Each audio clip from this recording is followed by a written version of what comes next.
Bapak Ibu Saudara yang kekasih di dalam Tuhan, selamat pagi dan salam sejahtera buat kita sekalian. Selamat berjumpa kembali pagi ini lewat renungan pagi. Sebelum itu mari kita berdoa.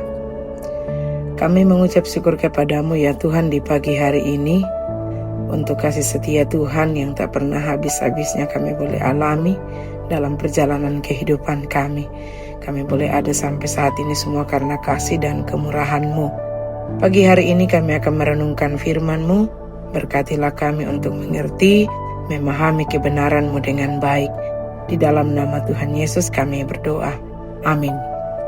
Bapak Ibu Saudara, renungan firman Tuhan pagi hari ini dari Matius pasal 5 ayat 3. Berbahagialah orang yang miskin di hadapan Allah, karena merekalah yang empunya kerajaan sorga. Tema renungan kita pagi hari ini ialah berbahagialah orang yang miskin. Bapak Ibu Saudara yang kekasih, dalam ucapan bahagia dalam rangkaian khotbah di bukit, Tuhan Yesus menyampaikan bahwa berbahagialah orang yang miskin di hadapan Allah, karena mereka lah yang empunya kerajaan sorga. Nah, menjadi pertanyaan bagi kita, apakah Tuhan Yesus menghendaki supaya kita miskin? Dan apakah salah jika kita memiliki banyak materi? Bapak Ibu Saudara, miskin dalam hal ini bukan berbicara soal miskin secara materi atau harta, tetapi miskin yang berkaitan dengan rohani. Sehingga miskin dalam hal ini tidak ada kaitannya dengan miskin secara materi.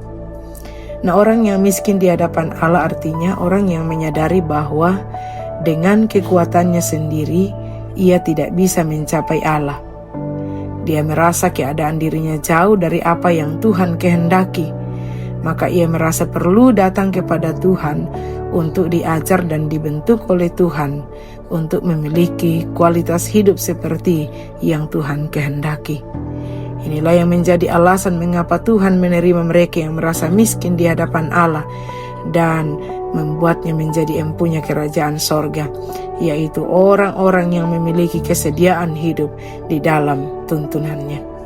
Dan Bapak Ibu Saudara, pentingnya kita harus merasa miskin di hadapan Allah adalah kesadaran akan ketidaklayakan dan ketidakberdayaan kita di hadapan Allah akan menjadi dorongan utama di dalam diri kita melakukan pertobatan sejati di hadapan Allah. Dan perasaan seperti ini juga akan menjadi dorongan utama adanya kerendahan hati untuk belajar kepada Allah, untuk diarahkan kepada kualitas hidup yang kekal. Perasaan ini juga yang membuat orang-orang saleh sungguh-sungguh berjuang untuk hidup suci dan melayani Tuhan dengan tanpa batas. Karena kesadaran bahwa Tuhan sudah sangat baik, karena Dia rela menerima orang yang seharusnya tidak layak menjadi bagian dari kerajaan sorga dan mendapatkan kualitas hidup yang tinggi yang berasal dari kerajaan sorga. Kesadaran akan ketidakmampuan kita membuat kita menyadari bahwa setiap saat kita perlu datang kepadanya secara terus-menerus untuk diajar dan dibentuk oleh Tuhan untuk mengenakan kekudusan karakternya dalam diri kita secara pribadi.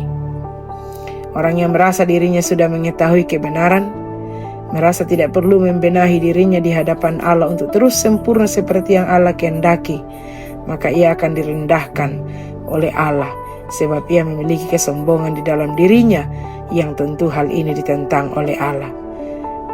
Dikatakan bahwa barang siapa meninggikan diri, ia akan direndahkan, dan barang siapa merendahkan diri, ia akan ditinggikan.